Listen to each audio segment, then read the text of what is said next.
ગઈકાલે Kalol police station વિસ્તારમાં MGS school આગળ જે અમારો ટ્રાફિક પોઈન્ટ આવેલો છે ત્યાં કાલોલના પીઆઈ શ્રી ભરવાડ તથા એમના સ્ટાફ સાથે તેઓ વાહન ચેકિંગમાં હતા. તે દરમિયાન એક ગાડી કાળા કાચવાળી નીકળેલી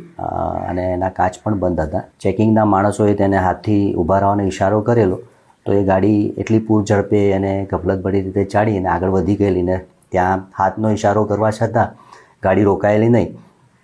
અને આગળ જતાં કાચ ખોલી અને ડ્રાઈવરે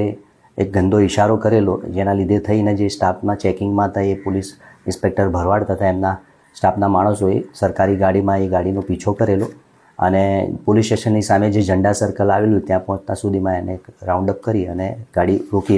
રોકેલી, જેથી જે અંદર રહેલા ડ્રાઈવર્સ અને જે લેડીઝો હતી એમણે ઉતરીને હંગામો કરેલો અને અમારી ગાડી કેવી રીતે રોકી શકો, તમને રોકવાનો શું હક છે, તમારા પાપાનો રોડ છે, એવી વાતો કરી અને ગંદી અને બીભત્સ ગાળો બોલી અને ધક્કાધક્કી કરી અને પોલીસના ફરજમાં રૂકાવટ કરી અને ગેરકાયદેસરની મંડળી બનાવીને હુમલો કરેલો. ત્યારબાદ એમને પોલીસ સ્ટેશન લઈ જતા પોલીસ સ્ટેશનમાં પણ તે પૈકીના એક મહિલા હતા એ જે જ્યોત્સનાબેન બેલદાર, એમણે લોકઅપને લાતો મારી અને પોલીસ સ્ટેશનમાં પણ હંગામો કરેલો અને ત્યાં પણ બીભત્સ વર્તન કરી બીભત્સ ગાળો બોલેલી હતી. જેથી આ બાબતે આ પાંચે જે હતા એમના વિરુદ્ધમાં ગેરકાયદેસર મંડળી બનાવી પોલીસની ફરજમાં રૂકાવટ